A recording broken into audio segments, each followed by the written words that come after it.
we go. So now, my very good friend, Mr. Mike Pagan, I met him through the Professional Speakers Association, and I'm so excited to say that he has recently done his TEDx talk, which is amazing.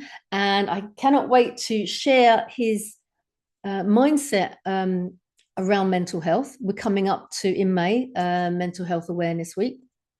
Was it the whole month? I can't remember. And I think you are going to have a great time. Mike also spoke at our live event a couple of years ago, with the Altogether Different event, which was great fun and caused a lot of people to go, huh, did not know that. And I'm sure he will give you another opportunity to take those blinkers off and see the world from a different perspective. So over to you, Mike. I'm going to stop my share. The floor is all yours. Except you might need to unmute.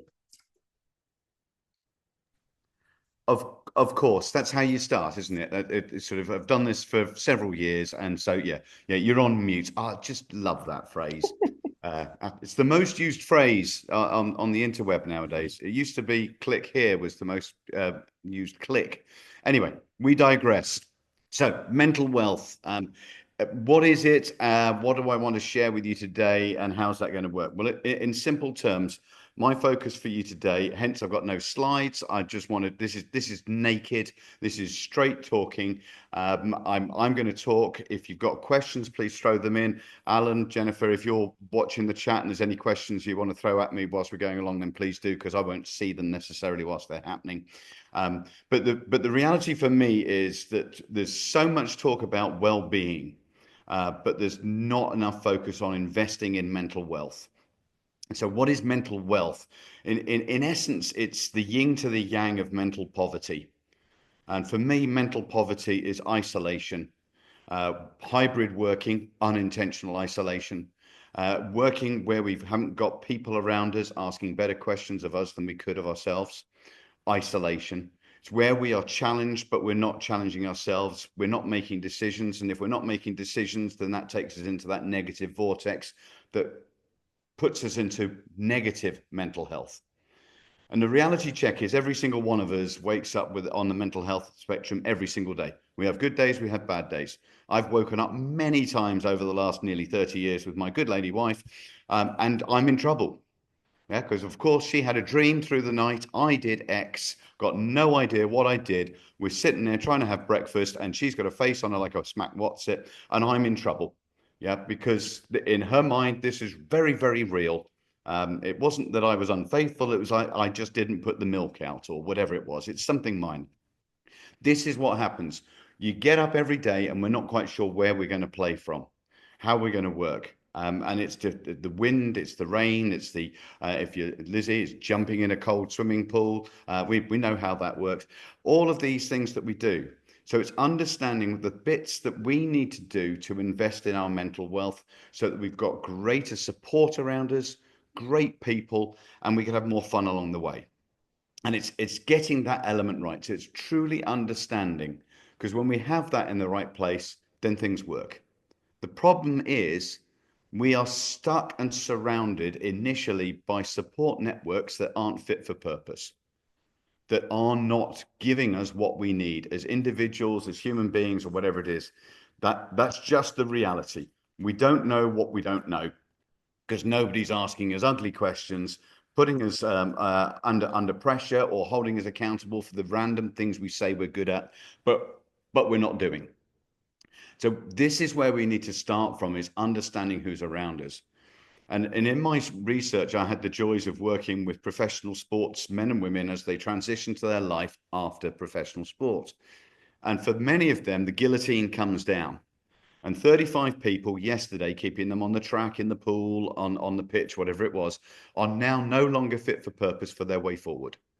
Yeah, their whole support network has gone in an instant. And now they're trying to work out who they are, what they want to do, and where they're going to head. And that reality sucks. And for most of them, they don't want a job. They want a portfolio career. They realize they're a depreciating asset because their fame, at whatever level they got to, will evaporate. They'll just be that person who used to be. And it's understanding who and how those people then find their way forward because it's such a difficult transition. However, looking at this beautiful array of celebrity squares in front of me at the moment, I can see that every single one of you has transitioned from school to college, to apprenticeships, to universities, to first job, second job, to first house, second house, to first partner, second partner, to fifth child, whatever it happens to be. We're constantly transitioning, which means we have to constantly evolve. And that is so true when it comes to, even nowadays, the new BC. I mean, with a surname like Pagan, I'm not being religious here. I'm talking about before COVID. Yeah. And then there's people who are in our support networks before COVID that are no longer fit for purpose for who we are now. We've evolved, we've changed, the world has changed. We can pull on headlines from the interweb all over the place and come up with scary titles of what's going on. But the reality is we need to think about how we're looking after number one and what we're working on. And one of the challenges I give everybody, and today I'm only going to touch on this briefly, but please feel free to talk to me further afterwards if you want to. But the focus on sort of your support network and who you've got around you. And it's a challenge I give you. And so this is a task I'm not going to dig into much now, but it's one to take away. The challenge, there's a second challenge coming. Don't worry. Jill told me to make sure that you're not sitting there being entertained, because that's not what we're about. This is about getting you thinking about you. So the first element we're talking about is who is in your support network around you at the moment. Who's got your back? And what I would ask you to do is create a list and just write down a list of names of the people who've got your back. And for some of you, you can scroll and you can write out lots and lots of names. Others, you're sitting there thinking, well, there's Barry. That's about it. Well, that's a reality, which is okay. This is phase one. And I will jokingly say that you could have the pub landlord on there. If that's somebody who has your back, I mean, obviously they're taking £5 or £10 off you every time you buy a pint, but that's a different problem. It's just understanding who is there for you. And then the stage two of this is writing down a score of how committed to you are they. Now that's the scary reality check. How committed to you are they? And where 1 is a low score, 10 is a high score. Now, please don't decide that because John's on the call, I'm going to give him a higher score because he's not going to see your list, so it doesn't matter. And please, just because Mildred's on the call and you don't like her at the moment, don't give her a lower score just to be petty. Because again, they're not going to see it. This is purely something for you to understand. The translation of those numbers are the important point here, though. And this is something that you will dig into and focus on it further. If you've scored somebody a 1, 2, or 3, they know you. Full stop. They're an acquaintance. That's it. They're not committed to you. They're just in your noise, in your social media, in your database, whatever it is. If you scored them a 4 or a 5, they know you because of a particular reason. It could be your sport you play. It could be because of Collaboration Global. You know them, but you don't know them. If you don't turn up for 2 months, Bob doesn't pick up the phone to check in on you. So they know you because of a reason. Yeah. If they're scoring 6s and 7s, they know you well. Some of those could be your best mates you've had for years. They're connections, they're there. You've been to birthdays, parties, whatever else together. But the reality check is you are not comfortable being vulnerable and open and mentally naked with them about what's truly going on for you in your world and in your life. That is reserved for your 8, 9s, and 10s. I'll repeat that bit. Your 8, 9s, and 10s is reserved for people you can be open, vulnerable, and mentally naked with. The true and honest Mikey comes out in that environment, and you are comfortable sharing that. There's one particular person in my life who has been one of my best mates since I was 8 or 9 years old. Still in my network, still one of my guys. I cannot talk to him about numbers. Categorically. He hasn't even got a chip on his shoulder. It's actually a King Edward potato. It's that big when it comes to talking about numbers. So I can't have the chat. I can't be truly open, honest, and vulnerable, which is where I'd like to be. So we can do that about other things, but not that area. And members of your family. I know there's a particular member of my family where I'm an 11 out of 10 on their scorecard, whereas on mine, I say she's a 7, but my wife says probably nearer a 4. But that's just because they don't get on. But the reality check is just because it's blood doesn't mean to say it has to be mutually symbiotic. Yeah. So this is about the selfish people that have truly got your back there. And that's something I would ask you to take away and work on an ongoing basis, and look at those 8, 9s, and 10s. Because for some of you, you may have scored 0. And that is okay. Because you guys have a different issue that goes on. You spend most of your life giving, helping, fixing, supporting everybody else and not looking after number 1. And that's a key reality check. We need to change that dynamic to look after number 1 more effectively. And that means asking questions of better people, realizing that just because you've got that duty call list, you know, the one you make a phone call every week. I check in with 3 people and then I don't do it for 6 months and 2 of them don't ring me back. I know that's a case for many people. That duty call, that duty connection, we're giving and doing, but they categorically haven't got your back. But they're so high up your radar because you spend so much time investing in looking after them. You think they are more connected to you than they really are. But actually, they're drains. The good old mood hoovers. They bring you down. And it's understanding who those ones are. So you can then, I'm not saying bin them off. I mean, sometimes it would be nice to, but that whole thing of it's okay, let's give them less airtime because then that frees up time to spend on the areas you need to be focused on. Yeah, that changes the game absolutely for you. And this is a part that we can build. It really is. And there's several areas where I would really take you to. And I'm going to dig into one of them in detail with you in a moment. But the areas are your peer support group, your mastermind group. This is a peer support group. Yeah. It's an area where suddenly you can go from sitting in your man cave, woman cave, attic in the office, whatever it is that you're working from, and suddenly you've got 15 new friends around you, of which all of them you can pick up the phone and talk to, and they'll have a conversation and they'll get to know you better. And if you go deeper into that, you can create an actual accountability challenging environment like a mastermind group where they hold you to accountable and they don't let you wriggle off the line. Yeah, when you turn around and say, oh, I'd like to do that, I'd love to do that, whatever else, and then 3 months later you've done nothing. Well, it's my ADHD mind. It's my distraction. It's my, I've been busy. It's my, I'm moving house. It's my, there's excuses. So if nobody's holding you accountable, how can you challenge it? How can you actually step up? And I'm not saying we need parents today to, that we need permission from, because more often than not, we're over the age of 21. So actually, we're looking after our parents now rather than them looking after us. So who are we waiting for permission from?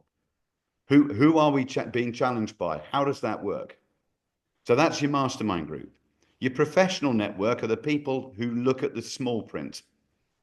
They're the ones who go into the detail, the stuff that I'm not very good at, but I've got an accountant, a solicitor, a wealth manager who does all that side of things.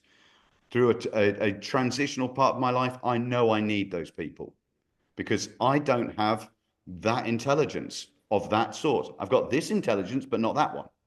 So why do I try and do that myself? Oh, well, because it's not good to ask for help. There's many a swear word I could use there, but we're being recorded, so I won't. That's part of it. The other one is, of course, a coach. I would say that because I've done 20 years of coaching business, but that aside, when you have got somebody pointing out your self-sabotage tendencies, they're the ones who ask better questions of you without an agenda, and they get to know you. They get under your skin. And yes, there's a bit of pain in there financially, mentally, emotionally. Good, because that means you step up. You're not, if it's for free and given away, then it's far too easy for us to just give it the BS and ignore it. But the key one I want to hone in on for you here is your self-care team. Because self-care is about looking after number 1. It is about being selfish and it is about getting the tendencies and the things in place for what works for you. I have many strange, weird, and wonderful things I do that look after me. I'm an open water swimmer, as just been mentioned in the little chat with Lizzie. Yes, 10 years ago to this year, I was one of those weird and wonderful people who did the channel swim with 2 years of practice, having never been in open water beforehand. It was a relay, not a solo. So I'm mad, not stupid, or stupid, not mad. I can never remember. And we were the fastest men's relay team in that year. Woohoo! Since then, I've gone on to do multiple swim marathons of lakes and rivers, Ullswater, Windermere, all sorts, all over the place. I don't tell you that to impress you. I tell you that to share the fact that that helped me discover the medium of flow. It helped me discover that I have always been brilliant at self-medicating. Oh, active mindfulness or active meditation. I can't sit still. I have ants in my pants. I've never been able to sit still. This is doing very well. I'm sitting still at the moment, just about. But that's the point. It's getting us so that we know what's really affecting us, and we can do the stuff that works. So your challenge here is you're going to create a piece of paper or on a machine, whatever you want to do, and you're going to create 3 columns, because this is part of your discussion that you're going to have in the group afterwards. The first column, I want you to write down things I used to do for my self-care. So in my world, I used to be a reasonable rugby player. When rugby went professional, I got the tap on the shoulder. Mike, you need to go and put on 15 kilos of muscle and grow 6 inches. Yeah, okay. I was in the small category. I wasn't going to make it. I got to the top of my talent range. But things like that, that was stuff I used to do. But what are the activities? What are the hobbies? The things that you've done in your past?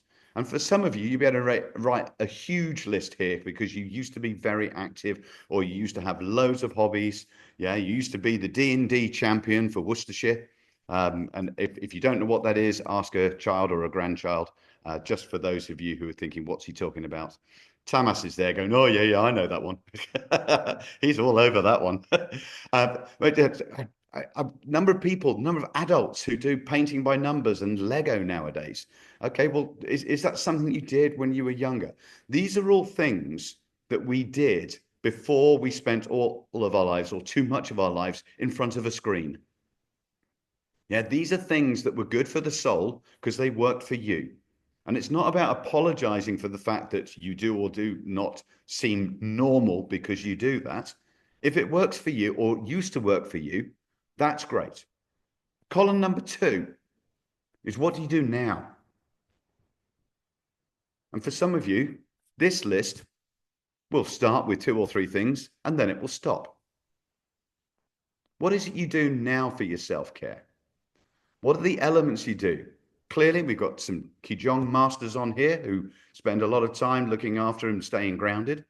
We have a lot of people who are coaches, healers, and everything in between, dynamic in different ways. And so you do things where you are very good at looking after them. What others, not so hot.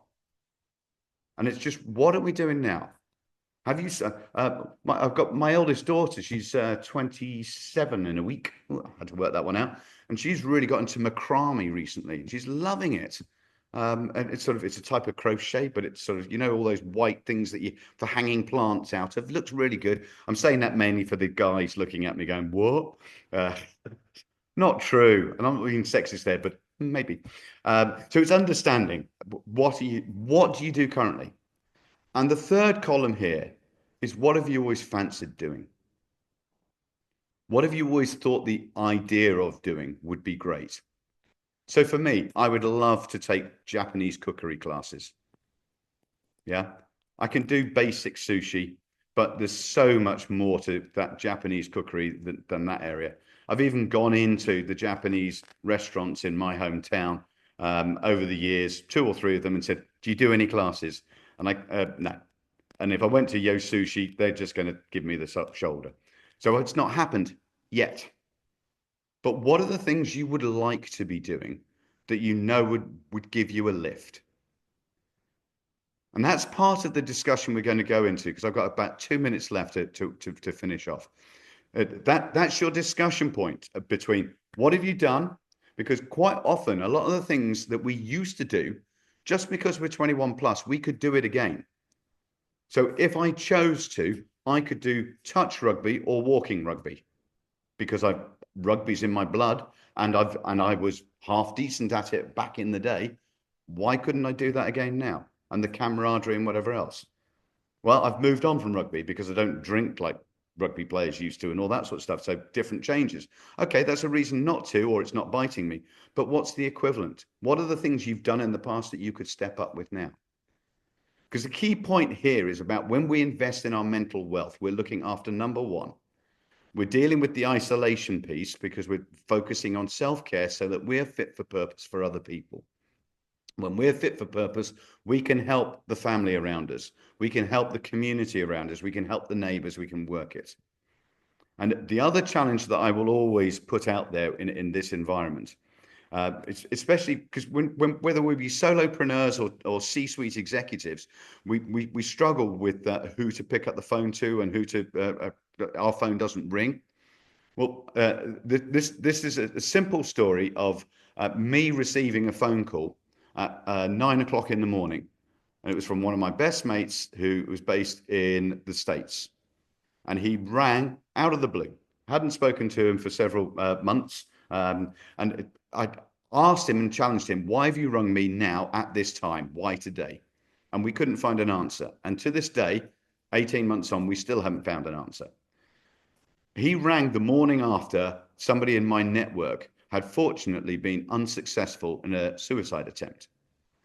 I was able to get all the answers from my friend in the States because he's a doctor at an A&E in Pennsylvania. I got all the answers to all the questions that I was then able to share with this family and the children involved and everything else. To this day, we still don't know why Bok picked up the phone. But the reason was his intuition, his gut feel said, pick up the phone. It was 4 a.m. US time when he rang. I rang a friend 2 weeks ago, drove close to their house, and I just thought, I'll give you a ring. He was just on the way back from the hospital, having dropped his wife off for her first round of chemotherapy. And he was in a whole bundle of pain. I didn't know that was happening. I knew that she was ill, but I didn't know the timings, didn't know anything else. We're sort of, I'm a 6 or a 7 for him. He's not one of my 8, 9s and 10s and vice versa. But as a result of that, I changed his day from a really crap day to people care. So my final words for you here, because I know in the chats, you're going to start focusing on the self-care routines. What is it you have done, currently do, and could do? And the other call out for you now is in the great words of wonderful Ghostbusters movie. Who are you going to call? Not text, not high five, not tweet. Who are you going to call? And better still, if geography allows, drop in and say hello, because that's where we can make a positive impact on other people's mental wealth as well as our own. Thank you very much. I know all my details will be in the chat, and I'm happy to talk to you all. But thank you. Back to you, Jill.